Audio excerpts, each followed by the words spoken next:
혹시 이런 순간을 겪어본 적 있으신가요? 내가 먼저 연락하지 않으면 그 사람에게서는 아무 소식도 오지 않는다는 걸 깨닫는 순간 말입니다. 하루, 이틀, 며칠이 지나도 휴대폰은 조용하고 우리는 점점 더 자주 화면을 들여다봅니다. 혹시 놓친 알림이 있나? 배터리가 꺼진 건 아닌지 이유를 찾으며 스스로를 안심시키려 하죠. 그러다 어느 순간 마음 한구석이 서늘해집니다. 아, 이 관계는 내가 움직이지 않으면 멈춰버리는구나. 그 깨달음은 말 한마디보다 더 깊게, 더 오래 마음을 아프게 합니다. 우리는 흔히 이렇게 생각합니다. 바빠서 그럴 거야. 원래 연락을 잘 안 하는 성격이니까. 그래도 만나면 괜찮잖아. 이 말들은 상대를 이해하려는 말처럼 보이지만 사실은 스스로를 달래는 말인 경우가 많습니다. 왜냐하면 진짜 감정은 그 뒤에 숨어 있기 때문입니다. 섭섭함, 허무함, 그리고 말로 하기 어려운 서운함. 그보다 더 깊은 곳에는 이런 질문이 자리 잡고 있습니다. 나는 이 사람에게 어떤 존재일까? 중년이 되면 이런 감정은 더 조용히 그러나 더 무겁게 다가옵니다. 젊을 때처럼 사람을 쉽게 바꾸지도 못하고 관계를 새로 시작하는 것도 조심스러워집니다. 오랜 친구, 오래 알고 지낸 지인, 한때는 자주 웃고 이야기하던 사람들, 그런 관계일수록 연락이 끊어졌을 때의 공허함은 더 큽니다. 이 나이에 또 관계를 정리해야 하나? 혹시 내가 너무 예민한 건 아닐까? 이런 생각들이 반복되며 마음을 붙잡습니다. 불교에서는 이런 상태를 고라고 말합니다. 누군가 나를 힘들게 해서 생기는 고가 아니라 내 마음속 기대가 충족되지 않을 때 생기는 고입니다. 우리는 관계 속에서 은근히 기대합니다. 이 정도 시간이 지났으면 한 번쯤은 연락해 주겠지. 나도 그 사람에게 의미 있는 사람이겠지. 하지만 그 기대가 충족되지 않을 때 고통이 시작됩니다. 문제는 상대의 행동보다 그 행동에 의미를 붙이는 내 마음입니다. 연락이 오지 않는 그 침묵 속에서 마음은 바빠집니다. 혹시 내가 실수한 건 아닐까? 예전에 했던 말이 마음에 걸렸나? 아니면은 내가 너무 의지했나? 생각은 꼬리에 꼬리를 물고 이어지고 같은 장면을 계속 떠올리며 스스로를 지치게 합니다. 이것이 바로 생각의 반복입니다. 현실에서는 아무 일도 일어나지 않았는데 내 마음속에서는 이미 수십 번의 대화와 상처가 오간 상태가 됩니다. 이럴 때 우리는 종종 관계를 붙잡기 위해 더 애씁니다. 먼저 안부를 묻고 괜찮은 척 웃으며 메시지를 보내고 답장이 오면 그제야 마음을 놓습니다. 하지만 그 안도감은 오래가지 않습니다. 왜냐하면 근본적인 질문은 여전히 남아있기 때문입니다. 왜 늘 내가 먼저여야 할까? 이 질문이 반복될수록 관계는 점점 부담이 되고 마음은 점점 무거워집니다. 부처님은 모든 것이 변한다. 즉 무상하다라고 말씀하셨습니다. 사람의 마음도 관계의 온도도 예외는 아닙니다. 한때는 매일 연락하던 사이도 시간이 지나면 자연스럽게 멀어질 수 있습니다. 그 변화 자체가 잘못은 아닙니다. 다만 우리는 그 변화를 받아들이기보다 예전의 모습을 붙잡으려 애씁니다. 그 붙잡음이 바로 집착이고 집착이 깊어질수록 고통도 깊어집니다. 이 부분에서 아주 짧은 실천 하나를 제안드리고 싶습니다. 지금 마음속에 떠오르는 내가 먼저 연락해야만 이어지는 관계의 얼굴을 하나 떠올려 보세요. 그리고 조용히 숨을 한번 들이마시고 내쉬면서 이렇게 마음속으로 말해봅니다. 지금 나는 섭섭함을 느끼고 있구나. 판단하지 말고 좋고 나쁨을 붙이지 말고 그저 있는 그대로 알아차려 보세요. 이것이 첫 번째 알아차림입니다. 알아차림은 문제를 당장 해결해 주지는 않지만 적어도 내 마음이 어디에서 아파하고 있는지는 분명히 보여줍니다. 우리가 괴로운 이유는 연락이 없다는 사실 그 자체보다 그 침묵을 통해 스스로의 가치를 의심하게 되기 때문입니다. 하지만 한 사람의 연락 습관이 내 존재의 무게를 결정하지는 않습니다. 이 사실을 머리가 아니라 마음으로 이해하는 데에는 시간이 필요합니다. 그리고 그 시간은 이렇게 천천히 자신의 마음을 들여다보는 데서 시작됩니다. 아직 결론을 내릴 필요는 없습니다. 이 관계를 계속 가져갈지 한 걸음 물러설지는 나중의 이야기입니다. 지금은 다만 이 침묵이 왜 이렇게 나를 아프게 하는지 그 이유를 함께 바라보는 것만으로 충분합니다. 어느 순간부터 이런 생각이 들기 시작합니다.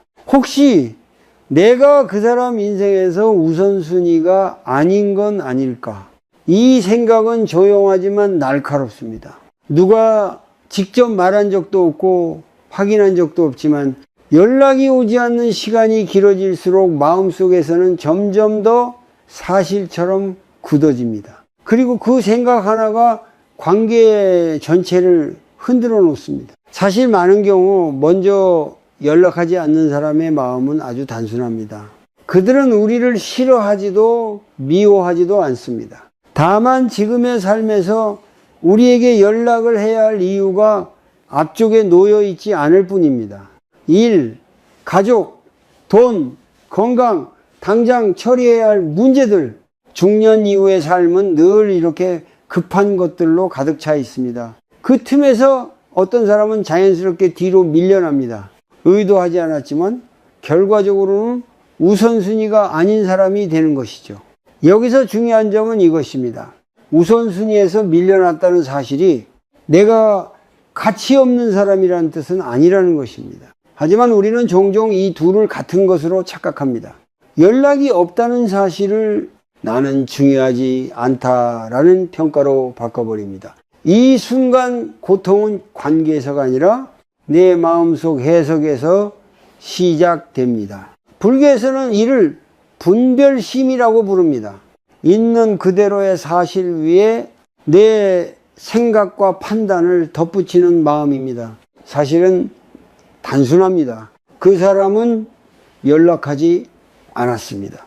하지만 분별이 더해지면 이렇게 됩니다. 연락하지 않는 걸 보니 나를 가볍게 여기는 게 분명해. 이 한 문장이 마음에 자리 잡는 순간 관계는 이미 상처 입기 시작합니다. 중년의 관계에서는 이 분별심이 더 강해지기 쉽습니다. 왜냐하면 우리는 이미 많은 관계를 잃어봤기 때문입니다. 멀어진 친구, 자연스럽게 끊긴 인연, 다시는 돌아오지 않는 사람들. 그래서 비슷한 조짐이 보이면은 마음은 서둘러 결론을 내려버립니다. 또 이런 결말이겠지. 이렇게 과거의 기억이 현재의 관계를 덮어버립니다. 하지만 한 번쯤은 이렇게 물어볼 필요가 있습니다. 그 사람이 나에게 우선순위가 아닌 것과 그 사람이 나를 존중하지 않는 것은 같은 말일까요?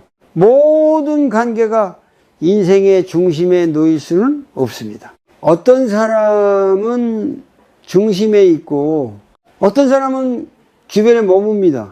그 위치는 변하기도 하고 상황에 따라 달라지기도 합니다.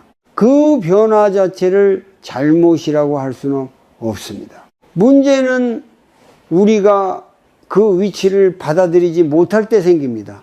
나는 여전히 예전 자리에 있고 싶은데 상대는 이미 다른 곳으로 옮겨갔을 때 그 간극에서 마음이 다칩니다. 이때 우리는 두 가지 선택 앞에 서게 됩니다. 억지로 예전 자리를 되찾으려 애쓰거나 아니면 지금의 거리를 인정하고 조정하는 것입니다. 자주 연락하지 않는 사람과의 관계에서 계속해서 내가 먼저 손을 내밀고 있다면 한 번쯤은 스스로에게 물어보세요. 나는 지금 이 관계에서 무엇을 기대하고 있는가? 그 기대는 현실적인가? 이 질문은 상대를 비난하기 위한 것이 아니라 내 마음을 보호하기 위한 질문입니다. 여기서 작은 실천 하나를 해볼 수 있습니다. 연락이 오지 않아 마음이 불편해질 때 바로 메시지를 보내기 전에 잠시 멈춰 보세요. 숨을 천천히 들이마시고 내쉬면서 마음속으로 이렇게 말합니다. 지금 나는 인정받고 싶어 하고 있구나. 그 욕구를 없애려 하지 말고 그저 알아차리기만 하세요. 이 짧은 멈춤이 충동적으로 관계를 붙잡는 행동을 줄여줍니다. 자비는 타인에게만 필요한 것이 아닙니다. 자기 자신에게도 필요합니다. 늘 먼저 연락하고 늘 이해하는 쪽에 서고 늘 괜찮은 척 해온 자신에게 이제는 조금 관대해져도 괜찮습니다. 관계는 노력만으로 유지되는 것이 아니라 서로의 마음이 비슷한 속도로 움직일 때 편안해집니다. 혹시 그 사람이 당신을 우선순위에 두지 않는다면 그 사실을 억지로 바꾸려 애쓰기보다 그 자리에 맞는 거리를 찾아보는 것도 지혜입니다. 그 거리는 차갑기 위한 것이 아니라 더 이상 상처받지 않기 위한 거리입니다. 우리는 모든 사람에게 가장 중요한 존재일 필요는 없습니다. 다만 어떤 관계에서도 스스로를 하찮게 만들지 않을 권리는 있습니다. 가끔 이런 관계가 있습니다. 평소에는 아무 연락도 없다가 어느 날 갑자기 메시지가 옵니다. 안부가 아니라 부탁으로, 그리움이 아니라 필요로 시작되는 연락입니다. 그 순간 우리는 잠시 망설이지만 그래도 예전 정이 있어서 혹은 거절하면 마음이 불편할 것 같아서 응답합니다. 그리고 통화를 마치고 나면 묘하게 마음이 허전해집니다.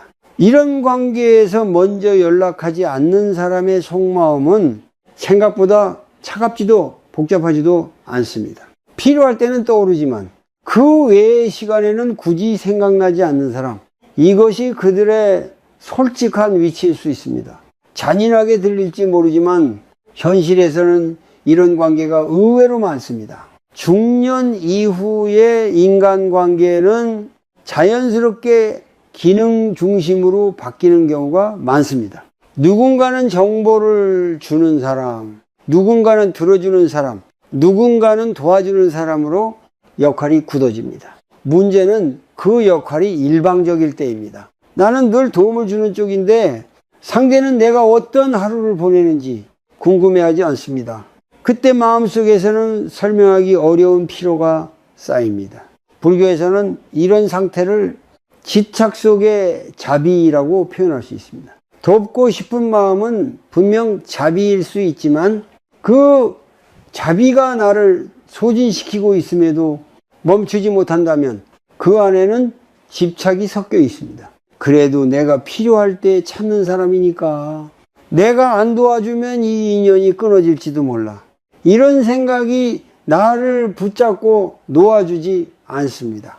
심리적으로 보면은 이 관계는 조건적 연결에 가깝습니다. 상대는 관계 자체보다 관계에서 얻는 무언가에 더 집중합니다. 그렇다고 해서 그 사람이 나쁘다고 단정할 필요는 없습니다. 다만 이 관계의 성격을 정확히 바라볼 필요는 있습니다. 친밀한 관계인지 필요에 따른 관계인지 이 둘을 혼동할 때 마음이 가장 아픕니다. 우리는 종종 이렇게 착각합니다. 그래도 나를 찾는 걸 보면 내가 그 사람에게 의미 없는 존재는 아니겠지. 하지만 의미에는 여러 종류가 있습니다.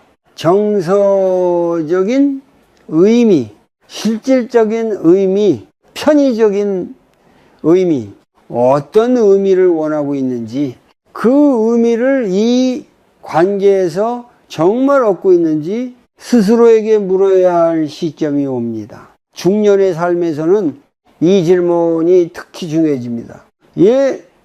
에너지는 예전 같지 않고 감정 회복에도 시간이 더 필요합니다. 그런데도 여전히 누군가의 필요에 맞춰 나를 소모하고 있다면 그건 자비가 아니라 자기 방치에 가깝습니다. 불교에서 말하는 자비는 나와 남을 함께 살리는 마음이지 나만 희생하는 마음이 아닙니다. 여기서 작은 실천 하나를 제안합니다. 다음에 그 사람이 또다시 필요로 연락해 올 때 바로 반응하지 말고 잠시 시간을 두세요. 10분이든 1시간이든 괜찮습니다. 그리고 스스로에게 이렇게 물어보세요. 지금 이 부탁을 들어주면 내 마음은 편안해질까? 더 무거워질까? 이 질문은 정답을 요구하지 않습니다. 다만 내 몸과 마음의 반응을 솔직하게 느껴보는 연습입니다. 만약 마음이 더 무거워진다는 느낌이 든다면 그것은 이미 충분한 신호입니다. 그 신호를 무시한 채 계속해서 같은 선택을 반복하면 관계는 점점 더 기울어집니다. 그리고 어느 순간 나는 도움을 주고도 원망이 남는 사람이 됩니다. 이때 생기는 원망은 상대보다 나 자신을 더 괴롭힙니다. 놓는다는 것은 차갑게 등을 돌리는 것이 아닙니다. 역할을 조정하는 것입니다. 모든 부탁에 응답하지 않아도 괜찮고 모든 필요를 채워주지 않아도 괜찮습니다. 그렇게 했을 때 관계가 멀어진다면 그 관계는 애초에 나가 아니라 내 역할에 붙어 있었을 가능성이 큽니다. 우리는 누군가에게 쓸모 있는 사람이 되기 위해서가 아니라 함께 편안할 수 있는 사람이 되기 위해 관계를 맺습니다. 필요할 때만 불리는 자리에서 조용히 한 걸음 물러나는 것은 이기심이 아니라 지혜일 수 있습니다. 그 한 걸음이 앞으로의 관계를 더 가볍고 내 마음을 더 오래 지켜줄지도 모릅니다. 연락이 오지 않는 이유를 떠올릴 때 우리는 대개 상대의 무관심을 먼저 생각합니다. 하지만 어떤 사람들에게 침묵은 무심함이 아니라 불안을 피하기 위한 선택일 수도 있습니다. 연락을 시작하는 순간 그 뒤에 따라올 대화와 감정 그리고 책임이 부담스럽게 느껴지는 사람들이 있습니다. 그래서 그들은 아예 문을 열지 않는 쪽을 택합니다. 중년이 되면 삶은 단순해지기보다 오히려 더 복잡해지는 경우가 많습니다. 가정에서는 부모와 자녀 사이에서 역할을 해야 하고 일터에서는 여전히 책임을 져야 하며 건강과 돈에 대한 걱정도 늘어납니다. 이런 상태에서 누군가에게 먼저 연락한다는 것은 생각보다 큰 에너지를 요구합니다. 안부를 물으면 나도 내 이야기를 해야 할 것 같고 괜히 연락했다가 부탁을 받게 되면 어쩌지, 이런 생각들이 마음을 움츠러들게 만듭니다. 심리학에서는 이를 회피 경향이라고 부릅니다. 불편해질 가능성이 있는 상황을 미리 피하려는 마음의 습관입니다. 이 사람들은 관계를 싫어해서가 아니라 관계 속에서 생길 수 있는 부담을 감당할 자신이 없어서 멀어집니다. 하지만 연락을 받는 입장에서는 이 침묵이 쉽게 이해되지 않습니다. 그래서 우리는 그 빈자리를 자기 해석으로 채워버립니다. 혹시 내가 너무 힘든 얘기를 많이 했나? 내가 기대를 너무 드러낸 건 아닐까? 그래서 부담스러워진 건가? 이렇게 생각이 흘러가다 보면 어느새 우리는 스스로를 검열하기 시작합니다. 말을 줄이고 마음을 숨기고 상대에게 맞추려고 애씁니다. 그 결과 관계는 이어질지 몰라도 내 마음은 점점 조여옵니다. 불교에서 말하는 고통은 외부의 상황보다 내면의 반응에서 커진다고 합니다. 상대의 회피는 그 사람의 선택이지만 그 선택을 내 탓으로 돌리는 순간 고통은 배로 늘어납니다. 우리는 종종 타인의 침묵을 자기 잘못의 증거처럼 받아들입니다. 하지만 침묵은 언제나 한 가지 의미만을 가지고 있지는 않습니다. 쇼펜하우어는 인간관계를 가까워질수록 상처가 되는 고슴도치에 비유했습니다. 어떤 사람에게는 지금 이 거리가 최선일 수 있습니다. 너무 가까워지면 상처가 될 것 같아서 차라리 멀리 서 있는 쪽을 택한 것일지도 모릅니다. 그 선택이 서운하게 느껴질 수는 있지만 그것이 반드시 나를 밀어내려는 의도라고 단정할 필요는 없습니다. 여기서 중요한 것은 상대를 이해하는 것과 나를 희생하는 것을 구분하는 일입니다. 저 사람은 불안해서 연락을 못하는구나, 이렇게 이해할 수는 있습니다. 하지만 그 이해 때문에 내가 계속 기다리고 내가 계속 먼저 손을 내밀어야 한다면 그 관계는 이미 균형을 잃은 상태입니다. 이해는 가능하지만 그 이해를 이유로 나를 소모할 필요는 없습니다. 이럴 때 도움이 되는 작은 연습이 있습니다. 연락이 오지 않아 마음이 불안해질 때 상대의 마음을 추측하는 대신 내 몸의 반응을 먼저 살펴보는 것입니다. 가슴이 답답한지 어깨에 힘이 들어가는지 숨이 얕아지는지, 그리고 조용히 이렇게 말해봅니다. 지금 나는 불안해하고 있구나. 이 한 문장은 상대에게서 나를 분리해 줍니다. 자비는 타인의 약함을 이해하는 마음이지만 지혜는 그 약함 때문에 내 삶이 흔들리지 않게 하는 힘입니다. 누군가가 회피하는 선택을 했다면 그 선택을 존중하되 그 선택에 내 마음을 맡길 필요는 없습니다. 연락하지 않는 이유가 불안이든 부담이든 두려움이든 그것은 그 사람의 몫입니다. 관계는 두 사람이 각자의 속도로 걸을 때 유지됩니다. 한 사람이 멈춰서 있는데 다른 한 사람이 계속 끌고 가야 한다면은 그 길은 오래 가지 못합니다. 조금 느슨해진 거리를 억지로 좁히려 애쓰기보다 지금의 거리가 나에게도 편안한지 살펴보는 것이 먼저입니다. 상대의 침묵을 모두 내 책임으로 끌어안지 않아도 됩니다. 그 침묵 앞에서 나까지 조용히 무너질 필요는 없습니다. 이해와 거리를 함께 가질 수 있을 때 관계는 비로소 나를 덜 아프게 합니다. 연락이 뜸해진 관계를 돌아보면 가끔은 마음속에서 이런 생각이 스쳐 지나갑니다. 혹시 내가 부담스러운 사람이 된 건 아닐까? 이 생각은 쉽게 인정하고 싶지 않지만 조용히 관계의 뿌리를 건드리는 질문입니다. 어쩌면 상대가 먼저 연락하지 않는 이유는 무관심이나 회피가 아니라 함께 있으면 평가받는 느낌, 비교당하는 느낌 때문일 수도 있습니다. 중년이 되면은 대화의 주제가 자연스럽게 바뀝니다. 자녀, 성적, 취업, 결혼, 집값, 노후 준비, 건강 이야기, 나도 모르게 우리는 묻습니다. 요즘 일은 어때? 아이 대학은 어디 보냈어? 집은 샀어?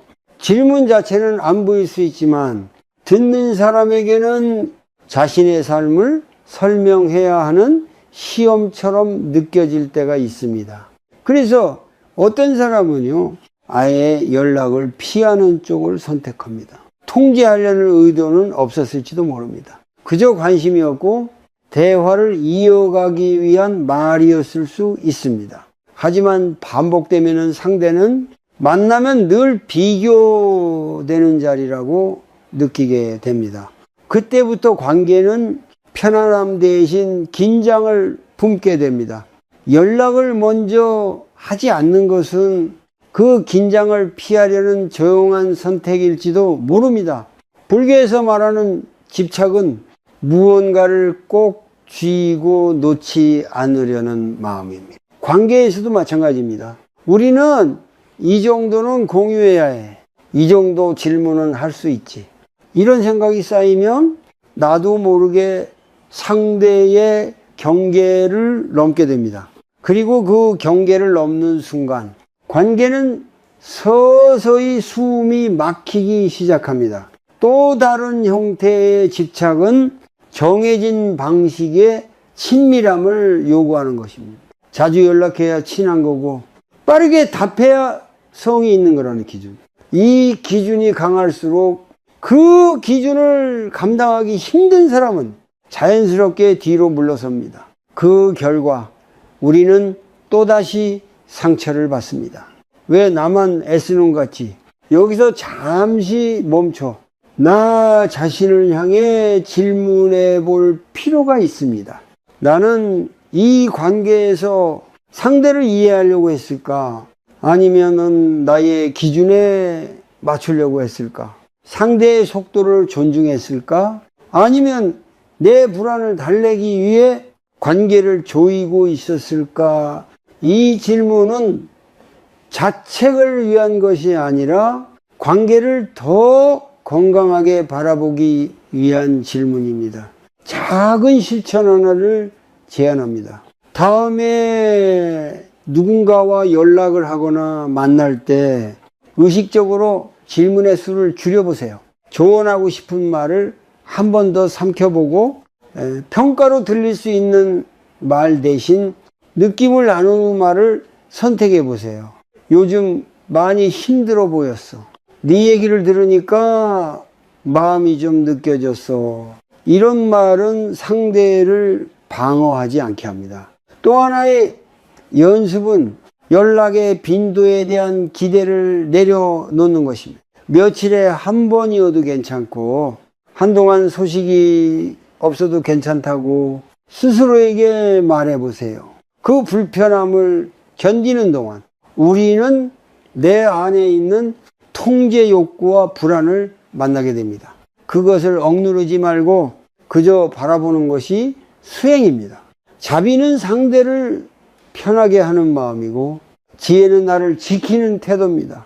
내 말과 질문이 상대를 움츠러들게 하고 있다면 조금 물러나는 것이 관계를 놓는 것이 아니라 관계를 살리는 길일 수도 있습니다. 모든 친밀함이 같은 모양일 필요는 없습니다. 각자의 숨쉴 공간이 있을 때 관계는 오래 버텨줍니다. 만약 내가 조금 느슨해졌을 때 상대가 더 편안해진다면 그것만으로도 충분한 신호입니다. 관계는 힘으로 붙잡는 것이 아니라 서로 숨을 쉬게 해줄 때 다시 이어질 수 있습니다. 어쩌면 가장 오해가 많은 침묵은 이런 종류일지도 모릅니다. 상대가 먼저 연락하지 않는 이유가 나를 가볍게 여기거나 밀어내서가 아니라 당신도 나를 굳이 필요로 하지 않을 것 같아서 라는 생각 때문인 경우입니다. 이 말은 위로처럼 들릴 수도 있지만 관계 속에서는 아주 미묘하고 씁쓸한 거리를 만들어냅니다. 중년 이후의 사람들 중에는 먼저 연락하는 일을 조심스러워하는 이들이 많습니다. 괜히 방해가 될까봐, 괜히 부담을 줄까봐, 괜히 귀찮은 존재가 될까봐 스스로 한 발 물러서는 습관을 가진 사람들이 있습니다. 특히 상대가 가정이 있거나 일이 바빠 보이거나 삶이 안정돼 보일수록 굳이 내가 먼저 연락할 필요는 없겠지라고 생각합니다. 이들은 종종 이렇게 믿습니다. 필요하면 먼저 연락하겠지. 나 말고도 주변에 사람 많을 텐데 괜히 안부 묻는 게 오히려 성가실 수도 있어요. 이런 생각은 배려에서 출발하지만 결과적으로는 관계를 멀어지게 만듭니다. 그리고 그 침묵을 받는 우리는 전혀 다른 방식으로 해석합니다. 관심이 없구나. 나를 잊었구나. 같은 침묵을 두고 전혀 다른 마음이 마주하고 있는 셈입니다. 불교에서는 이 상태를 자기 생각의 갇힘이라고 말할 수 있습니다. 상대는 상대의 생각에 갇혀 있고 나는 나의 해석에 갇혀 있습니다. 서로를 향해 마음은 있지만 그 마음을 확인하지 않으려는 두 개의 조심성이 관계를 멈춰 세웁니다. 이때 고통은 악의에서 나오지 않습니다. 확인하지 않은 생각, 말로 하지 않은 마음에서 나옵니다. 중년의 관계에서 이 현상은 더 자주 나타납니다. 젊을 때처럼 잘 지내 하고 가볍게 던지기보다 연락 하나에도 의미를 부여하게 되기 때문입니다. 괜히 연락했다가 상대의 삶에 끼어드는 건 아닐지, 나만 외로운 건 아닐지, 이런 생각이 먼저 앞섭니다. 그래서 기다리고 또 기다립니다. 하지만 기다림이 길어질수록 마음속에서는 또 다른 이야기가 자라납니다. 역시 나를 필요로 하진 않는구나. 이 생각은 조용하지만 깊게 파고듭니다.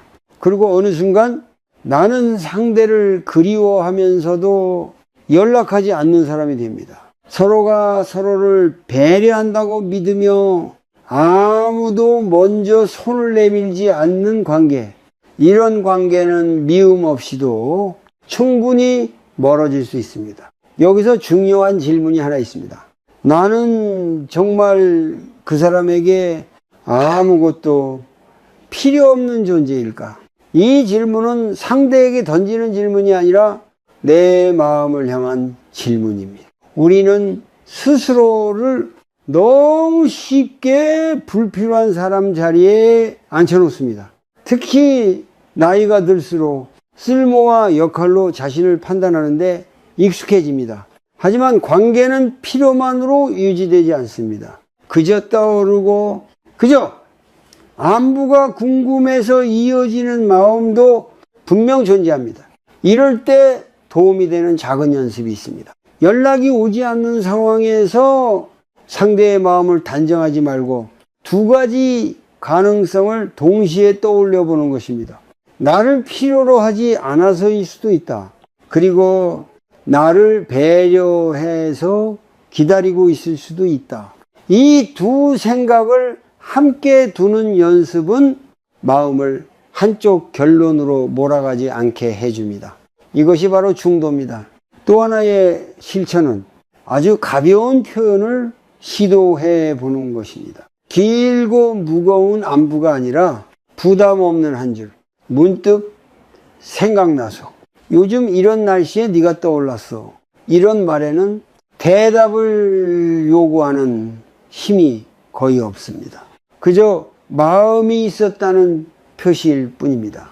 그리고 그 반응을 기대하지 않는 것이 중요합니다. 반응이 와도 괜찮고 오지 않아도 괜찮다고 스스로에게 허락하는 연습입니다. 자비는 상대의 마음을 헤아리는 것이고 지혜는 그 마음이 어떻든 내 마음을 흔들리지 않게 지키는 것입니다. 상대가 나를 필요로 하지 않는다고 느껴질 때 그 느낌에 전부를 맡기지 않아도 됩니다. 그 생각은 사실일 수도 있고 아닐 수도 있습니다. 확실하지 않은 생각 하나로 내 가치를 재단할 필요는 없습니다. 관계는 언제나 분명한 말보다 말해지지 않은 마음 때문에 흔들립니다. 그리고 그 흔들림 속에서 우리는 스스로를 너무 작게 만들곤 합니다. 연락하지 않는 그 사람의 침묵이 곧 당신의 자리를 의미하지는 않습니다. 당신은 누군가에게 필요해서가 아니라 그 자체로 충분한 존재입니다. 연락을 기다리는 시간이 길어질수록 우리는 점점 더 자주 휴대폰을 확인하게 됩니다. 알림이 울리지 않았다는 사실을 알면서도 손은 무의식처럼 화면으로 향합니다. 이 행동이 반복될수록 마음은 조급해지고 조용한 불안이 하루 전체를 감싸기 시작합니다. 이쯤 되면은 문제는 더 이상 연락이 아니라 그 연락을 기다리는 내 마음이 됩니다. 이런 상태를 우리는 흔히 외로움이라고 부르지만 조금 더 들여다보면은 그 안에는 여러 감정이 겹쳐 있습니다. 인정받고 싶다는 마음, 버려질까 두려운 마음, 그리고 혼자 남겨질지도 모른다는 불안. 중년 이후의 삶에서는 이 감정들이 더 또렷해집니다. 관계의 수는 줄어들고 하나하나의 무게는 더 커지기 때문입니다. 불교에서는 이런 마음의 상태를 가래라고 부릅니다. 무언가를 통해 내 존재를 확인받고 싶은 갈증입니다. 연락이 오면 마음이 놓이고 오지 않으면 마음이 무너지는 이유도 여기에 있습니다. 연락 그 자체가 아니라 그 연락이 나를 증명해 주는 것처럼 느껴지기 때문입니다. 그래서 우리는 계속해서 확인합니다. 아직도 괜찮은지, 아직도 연결되어 있는지. 이 확인은 점점 습관이 됩니다. 아침에 눈을 뜨자마자 휴대폰을 보고 잠들기 전 마지막으로 한 번 더 확인합니다. 연락이 오지 않으면 머릿속에서는 같은 생각이 반복됩니다. 왜 안 오지? 혹시 무슨 일이 생긴 건 아닐까? 내가 뭔가 잘못했나? 이 반복되는 생각은 현실을 바꾸지 못한 채 마음의 에너지만 소모시킵니다. 심리학에서는 이를 통제 환상이라고 설명합니다. 계속 확인하면 상황을 조금이라도 통제하고 있다는 느낌을 받기 때문입니다. 하지만 실제로는 아무것도 바뀌지 않습니다. 그저 불안만 조금씩 쌓입니다. 이 불안은 다시 행동을 부추기고 행동은 또다시 생각을 키웁니다. 이렇게 마음은 하나의 원 안에서 맴돕니다. 중년의 삶에서 이 원은 더 쉽게 닫힙니다. 바쁜 하루가 끝난 밤, 집안이 조용해질 때 갑자기 마음이 허전해집니다. 그 허전함을 채우기 위해 우리는 익숙한 행동으로 돌아갑니다. 연락을 기다리고 이 답장을 상상하고 오지 않을 경우를 대비해 미리 마음을 다치게 합니다. 이 모든 과정이 무의식적으로 이루어집니다. 이럴 때 가장 먼저 필요한 것은 이 원을 멈춰 세우는 것입니다. 크게 무엇을 바꿀 필요는 없습니다. 아주 짧은 멈춤이면 충분합니다. 휴대폰을 들고 싶은 순간 잠시 손을 멈추고 숨을 3번 천천히 쉬어보세요. 들이마실 때는 지금 나는 불안하다. 내쉴 때는 이 불안은 생각에서 나왔다. 이렇게 마음속으로 말해봅니다. 이 간단한 호흡은 생각과 행동 사이에 작은 공간을 만들어줍니다. 그 공간에서 우리는 선택할 수 있게 됩니다. 지금도 확인할지 아니면 잠시 내려놓을지. 중요한 것은 어떤 선택을 하느냐보다 내가 선택하고 있다는 사실을 아는 것입니다. 이것이 바로 불교에서 말하는 정념, 지금 이 순간을 알아차리는 힘입니다. 또 하나 도움이 되는 연습은 연락을 기다리는 시간을 다른 감각으로 채우는 것입니다. 차를 한 잔 마시며 따뜻함을 느끼거나 가볍게 몸을 움직이거나 창밖의 소리를 듣는 것, 이런 작은 행동은 마음을 현재로 데려옵니다. 생각은 미래로 달려가지만 감각은 늘 지금 여기에 있습니다. 연락이 오지 않는다고 해서 관계가 당장 사라지는 것은 아닙니다. 그리고 연락이 온다고 해서 내 가치가 갑자기 올라가는 것도 아닙니다.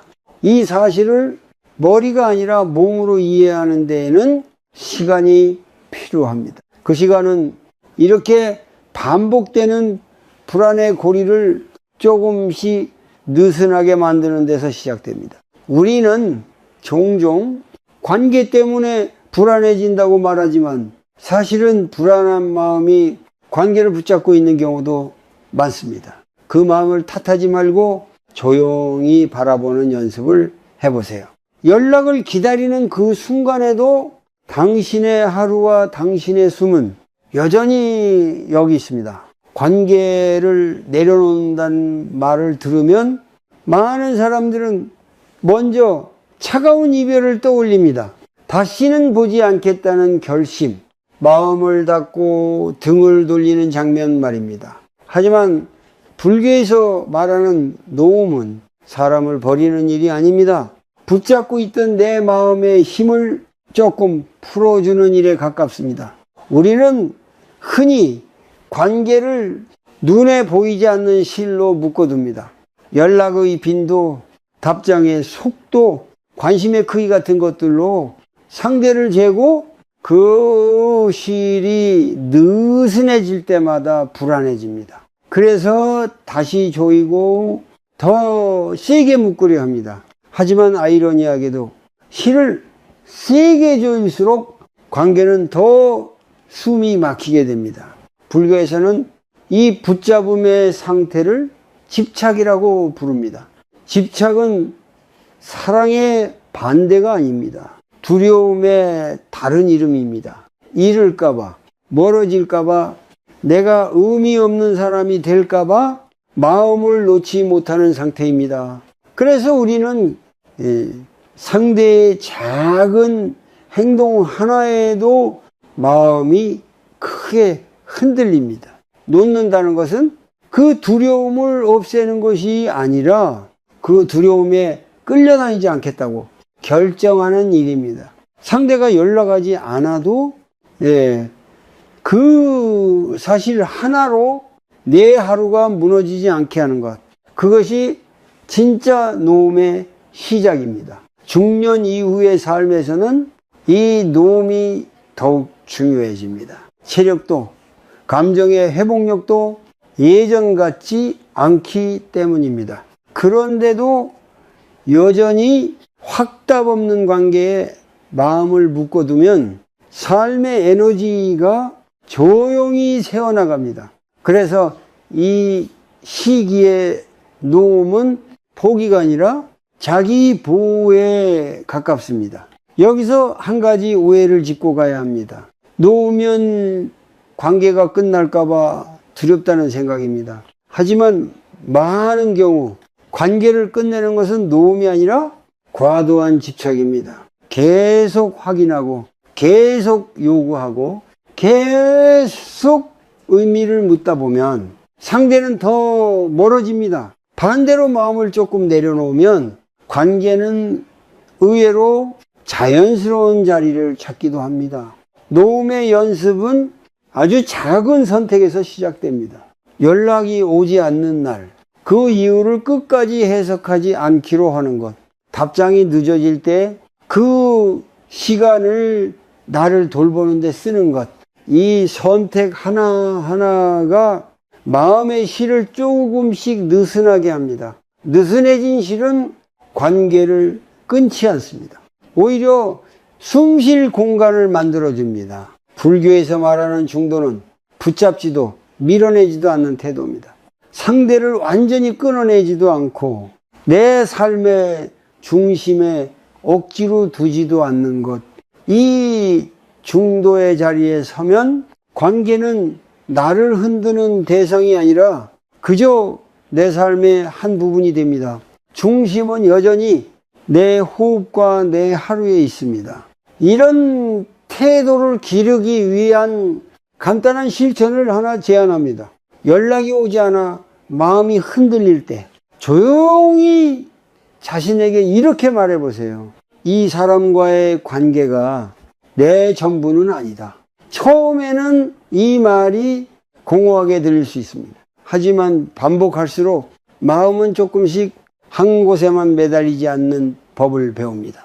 또 하나의 연습은 관계의 빈자리를 다른 연결로 채우는 것입니다. 사람이 아니어도 괜찮습니다. 산책, 책, 차 한잔, 혹은 조용한 음악.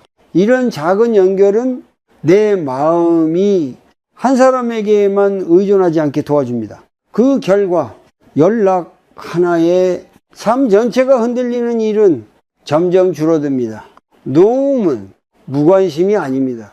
여전히 마음은 남아있지만 그 마음이 나를 지배하지 않게 하는 상태입니다. 상대의 선택을 존중하되 그 선택 위에 내 평온을 올려두지 않는 것. 이것이 불교에서 말하는 지혜로운 거리입니다. 관계는 붙잡을수록 안전해지는 것이 아니라 놓을수록 건강해지는 경우가 많습니다. 실을 풀어도 인연이면 남고 아니면 자연스럽게 흘러갑니다. 그 흐름 앞에서 나만 서두르지 않겠다는 태도, 그것이 중년의 삶을 지탱하는 조용한 힘이 됩니다. 관계를 생각하다 보면은 머리로는 이해가 되는데 마음은 여전히 흔들릴 때가 많습니다. 연락에 집착하지 말아야 한다는 걸 알면서도 막상 그 순간이 오면 손은 또다시 휴대폰으로 향합니다. 그래서 이 단계에서는 생각을 바꾸려 하기보다 몸과 행동을 조금 바꾸는 연습이 필요합니다. 첫 번째로 해볼 수 있는 것은 아주 단순한 호흡입니다. 연락이 오지 않아 마음이 조급해질 때 자리에 앉아 숨을 코로 천천히 들이마시고 입으로 길게 내쉽니다. 이때 숫자를 세어도 좋습니다. 들이마실 때 셋, 내쉴 때 5. 이 호흡을 3번만 반복해도 몸의 긴장이 눈에 띄게 풀립니다. 몸이 조금 이완되면 마음도 따라옵니다. 호흡과 함께 마음속으로 감정을 이름 붙여보세요. 섭섭하다, 외롭다, 불안하다. 이름을 붙이는 순간 감정은 나 전체가 아니라 내 안에 일어난 하나의 현상이 됩니다. 불교에서 말하는 알아차림은 바로 이 지점에서 시작됩니다. 감정을 없애려 하지 말고 있는 그대로 인식하는 것. 그것만으로도 감정의 힘은 한결 약해집니다. 두 번째 실천은 생각을 점검하는 질문입니다. 연락이 오지 않을 때 스스로에게 이렇게 물어보세요. 지금 내가 사실로 알고 있는 것은 무엇인가?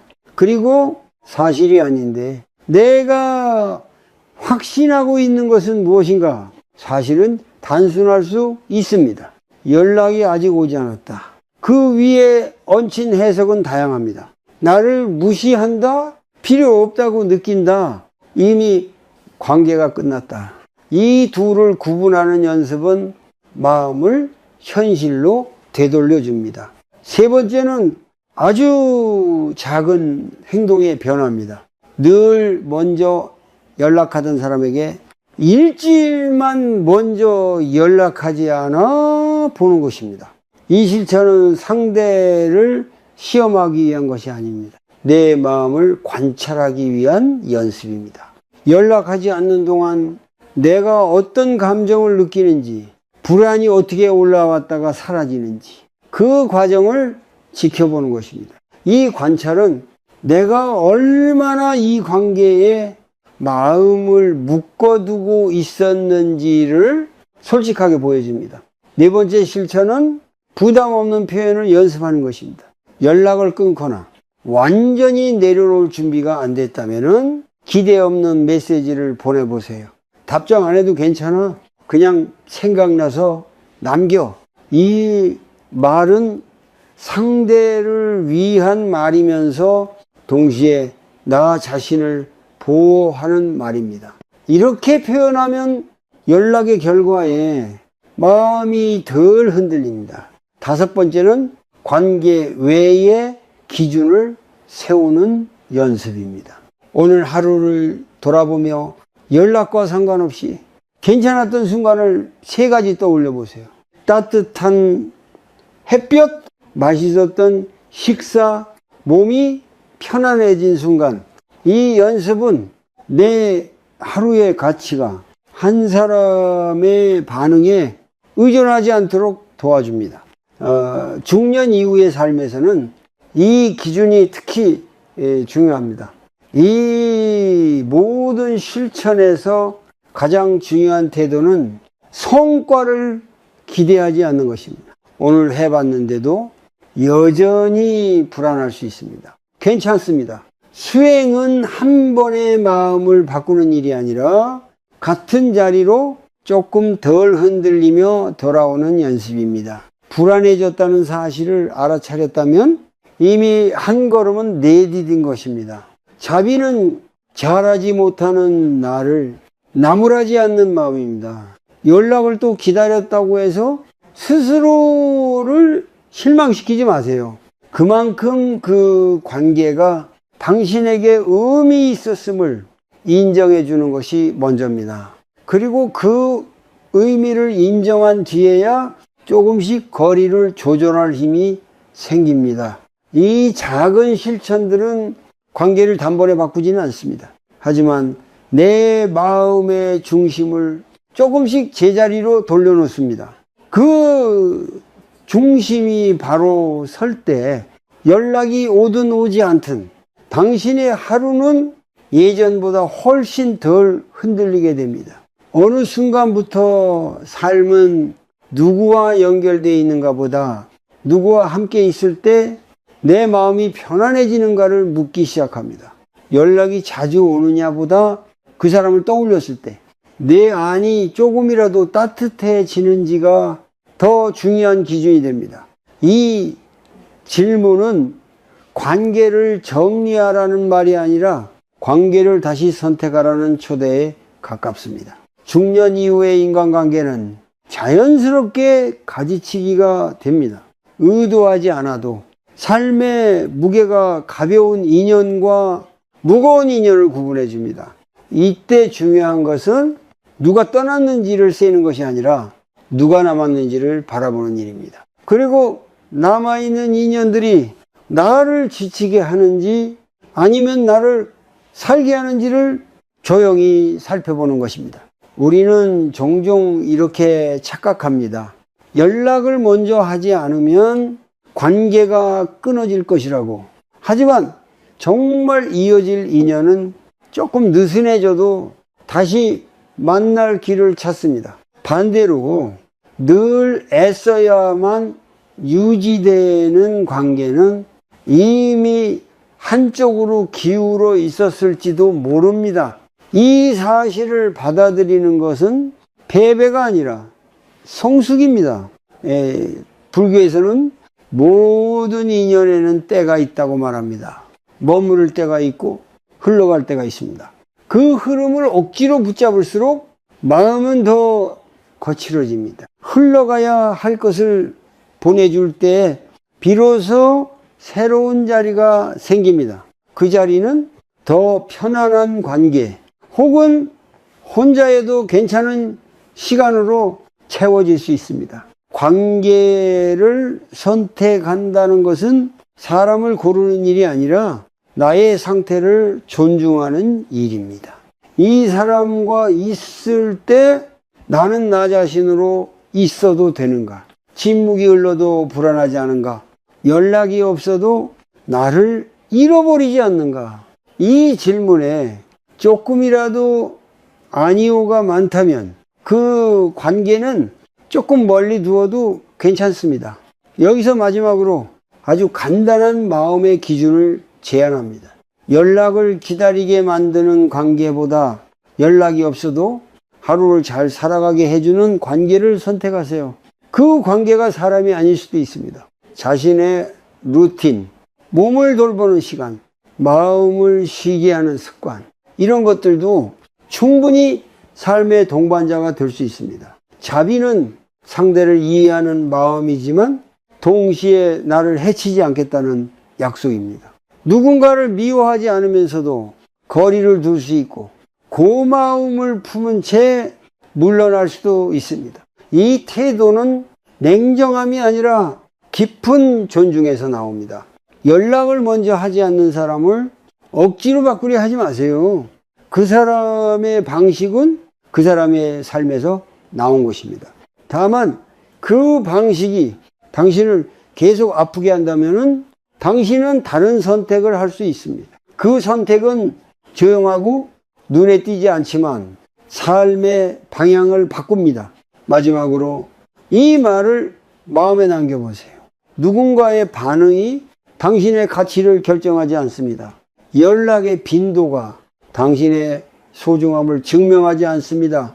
당신은 이미 충분히 살아왔고 충분히 애써왔고 이제는 조금 더 편안해져도 되는 사람입니다. 연락이 없는 침묵 속에서도 당신의 하루는 계속됩니다. 숨은 오가고 시간은 흐르고 당신의 삶은 여전히 여기 있습니다. 그 사실을 잊지 않을 때 관계는 더 이상 당신을 흔드는 중심이 아니라 그저 함께 지나가는 풍경이 됩니다.